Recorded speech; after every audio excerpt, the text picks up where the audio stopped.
Finance lease में किस किस की बुक्स देखी थी? लेसर और लेसी। देन हमने क्या करा था? Operating lease. ऑपरेटिंग लीज में देखा था लेसर और लेसी का। वर्किंग तो देख ही ली थी वो। समझ रहे हो? अब एक आखिरी चीज रह गई है ऑपरेटिंग लीज की, फिर मैं आपको जस्ट थ्योरेटिकली रीड कराऊंगा। That is sale and lease back.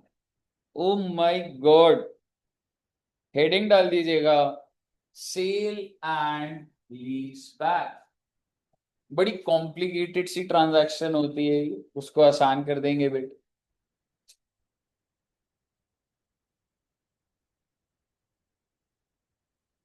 एक बात बताइए,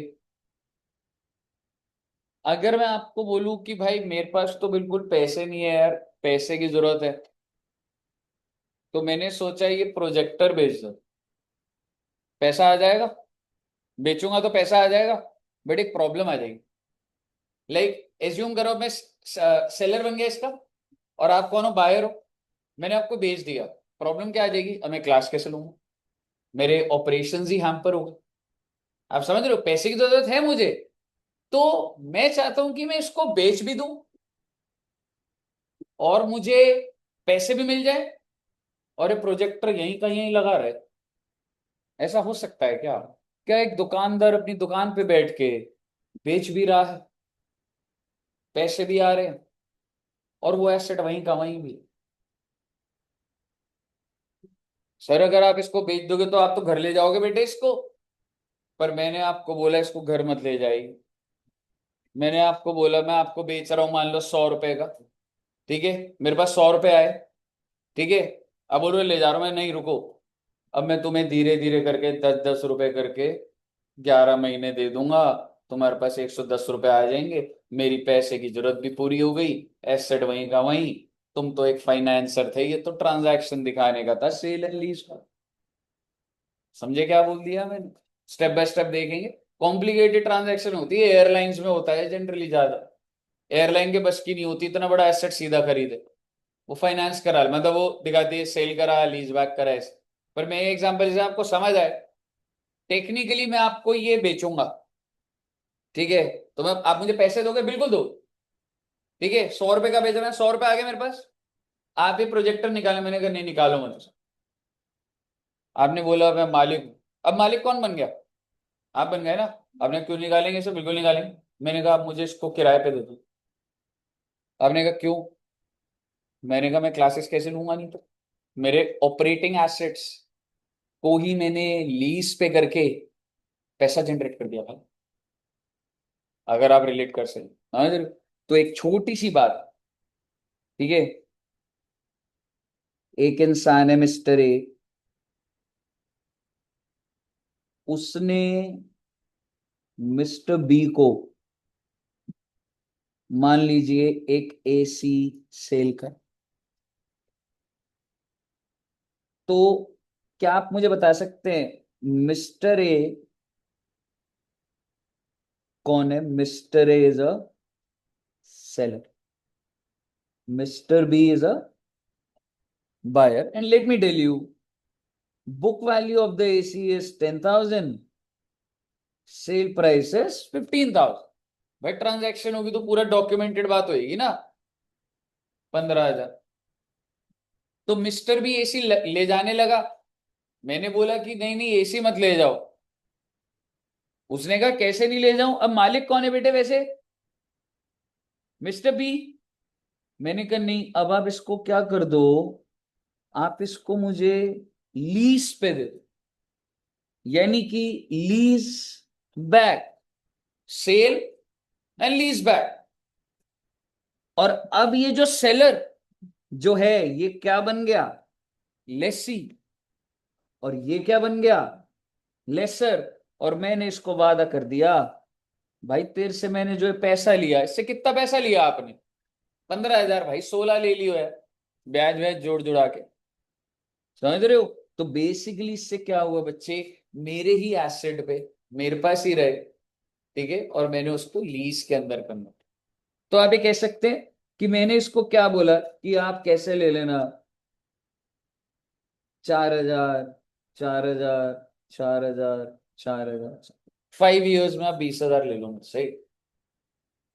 एसेट भी यही रहा, फाइनेंसिंग अरेंजमेंट ही तो है। आप बोल रहे हो सर इतना कॉम्प्लिकेटेड लोन ले लो, हाँ तो ले लो, क्या हो गया, ये वन मोर फाइनेंसिंग अरेंजमेंट है। मैं ये थोड़ा ना कह रहा हूँ यही करो, बट हमें ट्रांजैक्शन समझ तो आनी चाहिए। क्या ये ट्रांजैक्शन मार्केट में है? बिल्कुल है। फाइनेंसिंग फाइनेंसिंग अरेंजमेंट टाइप है, इसका जो इंटरेस्ट है ये लोगों का धंधा, ये एनबीएफसीज होता है भाई। इन लोग का काम ही ऐसी होता है कि हम सेल एंड लीज बैक करवा, तुम्हारे ये एसेट वहीं रहेगा, हमें पहले बेचो, हम पैसे देंगे, फिर हमें किराए पे देते रहना, पैसा देते रहना। तो बेसिकली आप समझिए, तो ये सबसे पहले क्या होता है बच्चे, सबसे पहली चीज सेल एंड, बहुत छोटा सा एक एग्जांपल से ही खत्म हो जाएगा। तो अब एक चीज समझो, अकाउंट्स जो है, अब ये ना बहुत ही कॉम्प्लेक्स ट्रांजैक्शन है, मैं तो आपको बहुत ही फिल्टर्ड वे में बता रहा हूं। तो ना इससे ना अकाउंट्स के बहुत मैनिपुलेशंस हो सकते हैं। जैसे कि तुम्हारे हिसाब से इसकी फेयर वैल्यू कितनी होगी, assuming that everyone is genuine, कि भाई 15 वर्थ है, 15 में बेच रहा हूं, ये ठीक है। तो अगर बाय चांस मैं इसकी फेयर वैल्यू 1 करोड़ लगवा दूं और ये दिखाऊं कि asset having a book value of 10,000 is sold for 1 crore, sorry इधर इसकी जगह आई मीन सेल प्राइस के यहां लिखना था। एक्चुअल में ये जो एसेट है, मान लो प्रोजेक्टर जो है इसकी 15,000 वर्थ है, मेरी बुक्स में 10,000 है, पर मैं आपको कितने का बेच रहा हूँ? 1 करोड़। क्या आप ले लोगे 1 करोड़ में? मैं आपको 2 मिनट में सेटल कर दूंगा। अगर मैं तुमसे 1 करोड़ ले रहा हूँ तो वापस भी तो कर दूंगा ना तुम्हें क्या दिक्कत है? बना दो ना सेल की ट्रांजैक्शन। आप समझ रहे हो आपको क्या दिक्कत हो जाएगी? पर वहां पे मैं इन्वेस्टर को फ्रॉड कर गया। कैसे? मैं एंट्री क्या दिखाऊंगा, बैंक में 1 करोड़, फिक्स्ड एसेट बिका कितने का, 10,000 का, सारा प्रॉफिट मैंने अपने प्रॉफिट्स मैनिपुलेट कर दिए। अकाउंट्स के अंदर भाई साहब प्रॉफिट दिखाने का बहुत ज्यादा प्रेशर होता है। आप सारे के सारे कंपनी के अंदर इन्वेस्टर हो, ठीक है, आप सभी के सब क्या चाहते हो, कंपनी का प्रॉफिट बढ़ता जाए, बढ़ता जाए, बढ़ता जाए, ठीक है। तो आप मुझे बताइए क्या मैनिपुलेशन हो सकते हैं? नहीं हो सकते। सो गवर्नमेंट ने एक चीज इंश्योर करनी है जो हमने सीखनी है, that accounts is based on conservatism. What is conservatism? कि मैं आपको फालतू का प्रॉफिट बुक नहीं करने दूंगा, अगर वो जेन्युइन नहीं होगा ना, मैं बुक नहीं करने दूंगा। अब गवर्नमेंट का इंटेंशन, अब आपको कहानी पता लग गई है। गवर्नमेंट बोलेगी मैं आपको प्रॉफिट बुक नहीं करने दूंगा जो अनरीजनेबल है, क्योंकि क्यों? वो एक्चुअल में प्रॉफिट है ही नहीं, आपकी बुक्स की फिल्ट्रेशन है, वो मैनिपुलेशन है वो। So we have to make sure कि सर ये जो प्रॉफिट होगा, क्या वो मैं बुक कर पाऊंगा, नहीं कर पाऊंगा, ये सारी चीजें। हाँ जी। हाँ ठीक है। इस साल मेरे ऊपर प्रेशर था, मेरे को फंडिंग लेनी थी, शार्क टैंक जाना है, प्रॉफिट दिखाना है, घुमा दिया मैंने। ऐसे थोड़ा ना होता। जस्ट बिकॉज मैं उसी को खर्चा दिखा दूंगा, क्या ये बात जस्टिफाइड है मैं भी इनकम दिखा दूं, इस साल में पेड कर दूं? ऐसे थोड़ा। If it that's not real income तो मत दिखाओ ना भाई उसे। मुझे बताइए, क्लियर है बच्चे? अब आप एक बार इसको नोट करिए, फिर हम क्वेश्चन के केसेस यहीं बना देंगे, ठीक है। जैसे मैं एक छोटा सा ये वाला एग्जांपल तो यहीं के यहीं कर देता हूँ, ठीक है, फिर उसको नोट कर लेना, ये एकदम जेन्युइन है, ठीक है। अब मुझे बताइए मिस्टर ए क्या एंट्री डालेंगे, बैंक में कितने आ जाएंगे? एंड बिलीव मी मुझे कोई प्रॉब्लम नहीं है, ठीक है। फिक्स्ड एसेट कितने से खत्म हो जाएगा, और profit. Now my question to you is this a genuine profit? Yes. क्या दिक्कत है? सेल एंड लीज कोई दिक्कत थोड़ा है सेल एंड लीज बैक में। पर क्या जो फेयर वैल्यू है मैंने उसी पे ही बेचा है? बिल्कुल बेचा है। तो मुझे कोई दिक्कत नहीं है, बिल्कुल करेक्ट एंट्री है। बस आपको इतना ही लिखना है, एंट्रीज तो डालनी भी नहीं होती, ये तो मैं और आपको डिटेल समझा रहा हूं। It is to be recognise immediately, दिखा दो पीएनएल में भाई, कोई दिक्कत वाली बात। कहिए साहब जी, यहां तक क्लियर है? छोटा सा मैंने इतना बनाया, तो एक छोटा सा एग्जांपल और करते हैं। ये केस नंबर ए हो गया बेटा। ये जो बुक वैल्यू और ये था ना, ये केस नंबर ए होगा। ध्यान से देखिएगा, बस एक ही केस और बनाऊंगा फिर हम क्वेश्चन करेंगे। Book value 10,000, sale price 15,000, fair value 12,000। आप ज्यादा दिमाग क्यों लगाते हो? आप केस नंबर बी की बस एंट्री बना दो ना, छोड़ो ना, बाकी आगे मैं देख लूंगा। बैंक में कितना डालूं?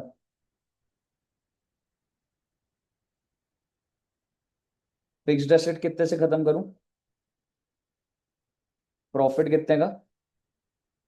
5,000 का, यही एंट्री बनती है। बट गवर्नमेंट को इस बात से प्रॉब्लम है। क्या आप मुझे बता सकते हो कितने रुपए से प्रॉब्लम हो रही है? 3,000। Why? Because your fair value exceeds, I am sorry, your sale price exceeds. मतलब आप झूठ बोल रहे हो। भाई जब मार्केट में भाव उसका 12 का है, तो 15 की सेल कैसे दिखा रहा है भाई? तो आप मुझे बताइए, इस 5,000 का पूरा प्रॉफिट क्या मैं रिकॉर्ड करूंगा? नहीं करूंगा। कितने का डेफर करूंगा? 3,000। सो आपको अभी आप आंसर भी देखेंगे तो 3,000 is to be deferred to next years depending upon the lease term. 10 साल का है तो 10 साल में बिछा इस प्रॉफिट को, पहले साल नहीं रिकॉर्ड करने दूंगा। जेन्युइन नहीं है ये। 12,000 की चीज 15 में बेच रहे हो आप, ऐसा थोड़ा ना होता है। Because of conservatism. Sir 2,000 immediate record हो जाएगा, हो जाएगा। 2,000 पीएनएल में दिखा लो। लेकिन जितना भी इन्फ्लेटेड है उससे मुझे प्रॉब्लम है। क्या ये बच्चे क्लियर है? अब आपके पास इंटेंशन आ गई है, सीधा क्वेश्चन देखेंगे। सीएल एंड लीज बैक का एक ही क्वेश्चन है, इसको बना लीजिए, अच्छा एग्जाम्पल बन गया।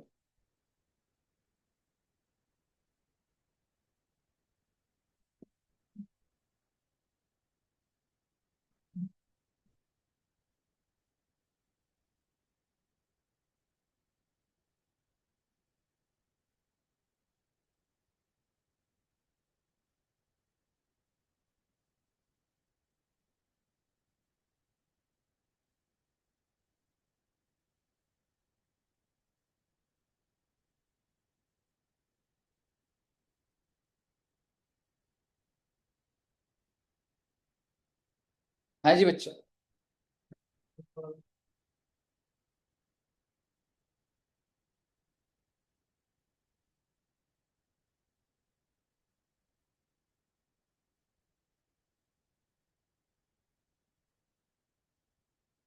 हेलो। अभी तुम आज भी प्रैक्टिस करोगी, पर मैं ना 4:30 ही नीचे आ पाऊंगा।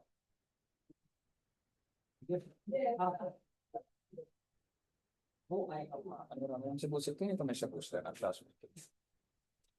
ओके। हाँ जी बच्चे, क्लियर है यहाँ तक? आओ भाई सीधे क्वेश्चन देखते हैं और यहाँ पे केसेस बनाएंगे, ठीक है? आराम से समझ आएगा।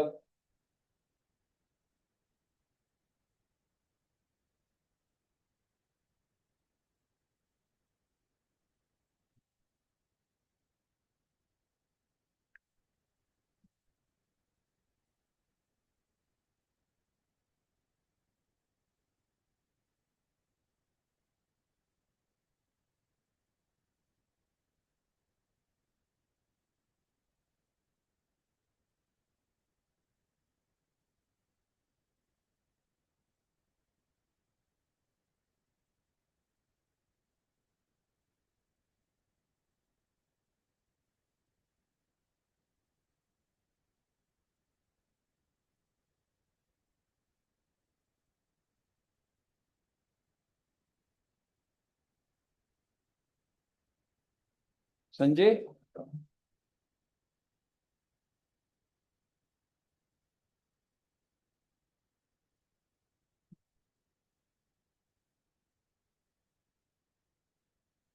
आओ जी,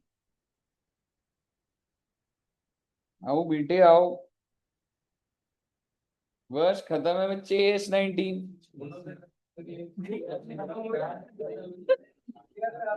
शुरू है बेटे, शुरू है, S19 शुरू हो गया, खत्म पे बंद होता है बेटे, शुरू पे स्टार्ट ही नहीं हुआ है।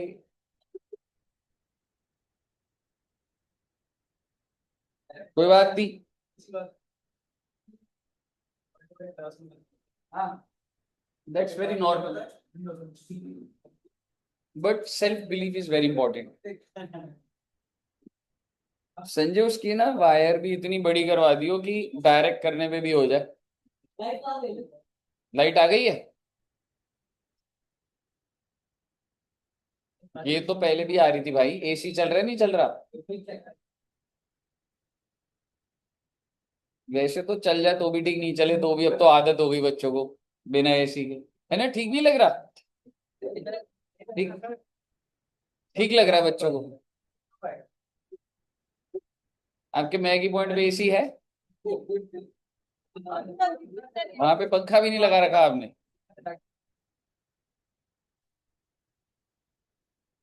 वेब जी डांस बढ़िया करते हैं, डांस अच्छा करता है।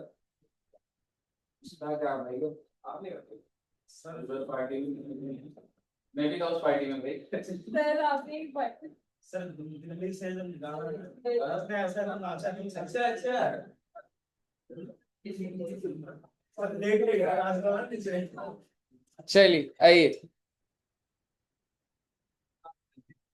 सर, इलस्ट्रेशन नंबर 3 देखिएगा, और बस फिर मेरे को आपको थ्योरेटिकली फिर सारे क्वेश्चन हो गए, स्क्रीनिंग करानी है बस ऐसी थ्योरेटिकली, ठीक है? ताकि आप पढ़ोगे तो बस आप रीड कर रहे हैं,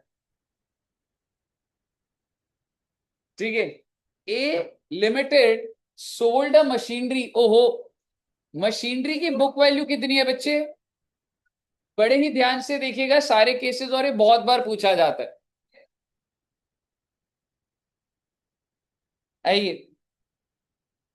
एग्जाम्पल जो हमारा है, क्या आप मुझे बुक वैल्यू बता सकते हैं? 40,000 थी, 40 लाख, ठीक है, बहुत अच्छी बात है। और सेल प्राइस क्या है? ओहो, book value is 40 lakh, cell price is, सरकार को लग रहा है ये प्रॉफिट दिखाना चाह रहा है, लेकिन बेटे इसकी फेयर वैल्यू भी कितनी दी हुई है? तो क्या ये कोई फ्रॉड है या जेन्युइन ट्रांजैक्शन है? Very very very good.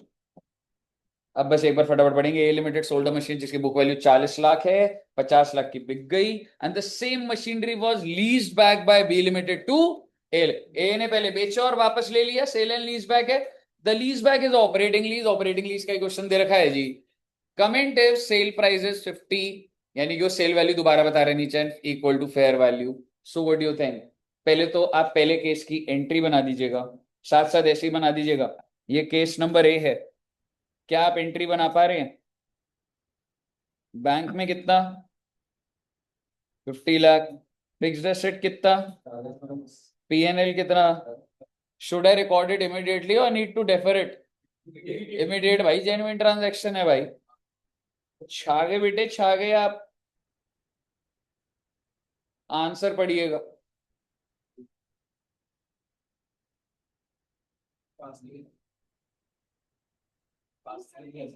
Entry पास नहीं करनी, वो समझाने का तरीका आपको डिटेल, लेकिन आपको ऐसे ही लिखना हो। समझ रहे हो? रफ में आप एंट्री डाल के और वो कर सकते हैं, बट पेपर में नहीं डालनी है आपको एंट्री, ठीक है? लेकिन इसमें आपको ये जो लिखना है ये एक बार पढ़िएगा, समझ आएगा। हो गया वाला case. Second case, case number 2। Fair value 60 था, ज्यादा डिस्ट्रैक्ट होने की जरूरत नहीं है, सारी बातें वही हैं। फेयर वैल्यू 60 है। आइए केस नंबर बी बनाते हैं। बुक वैल्यू क्या था? 40 lakh. Cell price 50 lakh. Fair value 60 lakh. क्या ये कोई फ्रॉड है? कोई फ्रॉड नहीं है भाई, फेयर वैल्यू से ऊपर है, सेल कर रहा हूं। एंट्री क्या डलेगी? बैंक अकाउंट डेबिट कितना? 50 lakh to fixed asset 40 lakh to PNL 10 lakh. क्या करना चाहिए 10 लाख का? Recognise, it is to be recognise immediately. बना दीजिए एंट्री और ब्रैकेट में लिख दीजिएगा बस उसके पीएनएल में, it is to be recognise immediate.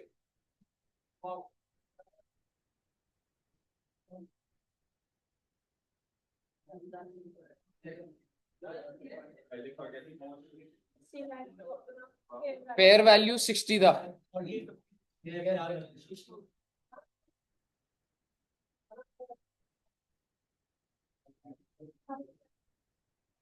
Clear है बच्चे? अगला लिखिए केस नंबर सी, मैं बता दूंगा आप लिखते जाइएगा। Book value 40, sale price 38, oh my god loss. Fair value 45, लिख दीजिए पहले तीनों। Book value 40, sale price 38 and book value कितना, I am sorry fair value कितना 45। आप ज्यादा दिमाग मत लगाइए, आप एंट्री डालिए पहले। बैंक में कितना? बैंक में 38, टू फिक्स्ड एसेट 40, पीएनएल कितने का? 2 लाख का। और क्या लग रहा है आपको, फ्रॉड है ये? फेयर वैल्यू ऊपर है, कम में ही बेच रहा है भाई, कोई दिक्कत नहीं। पीएनएल जो आपका लॉस है it is to be recognise immediate. Clear है बच्चे? नेक्स्ट केस लिखिए, case number D. Fair value sorry book value 40, sale price 50 lakhs, fair value 40 lakhs। Oh my god, हाँ ये तो झमेला है भाई। मतलब सेल प्राइस कितना है बेटे? 50 और मार्केट रेट क्या है? 40 है, तो भाई गड़बड़ कर रहा भाई। पहले एंट्री डाल दो। Bank account debit 50 lakhs, to fixed asset 40 lakhs, to PNL 10 lakhs। PNL के आगे क्या लिख दूं? टू बी रिकॉग्नाइज इमीडिएटली या to be deferred? To be deferred over the lease term, to be deferred over the lease term.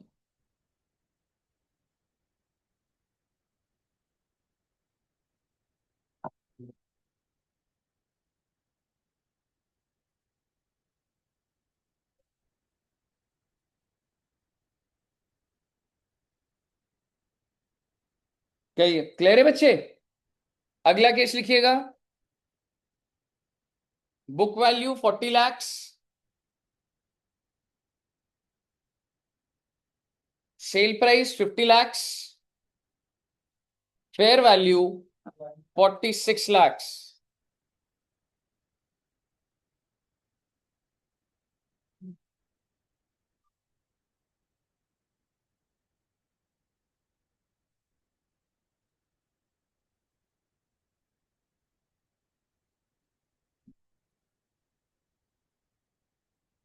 हम्म, कितने का defer होगा? 4 लाख से डेफर हो जाएगा। एंट्री क्या डाली आपने? बैंक में 50, to fixed asset 40 and to PNL 10। But मुझे कितने से प्रॉब्लम हो रही है? 4 लाख से, क्योंकि भाई तूने सेल प्राइस फेयर वैल्यू से ज्यादा कैसे दिखा दिया? लास्ट केस बच्चे, ये वाला थोड़ा सा अलग है, दिमाग लगाना है एक बार। और book value 40, fair value 35 and sale price 39। पहले तो एंट्री डाल दो, एंट्री डाल दो फिर एक लाइन ले पाऊंगा। वैसे लास्ट केस ही और बस डन है, बस फिर एक बार एंट्री डालें।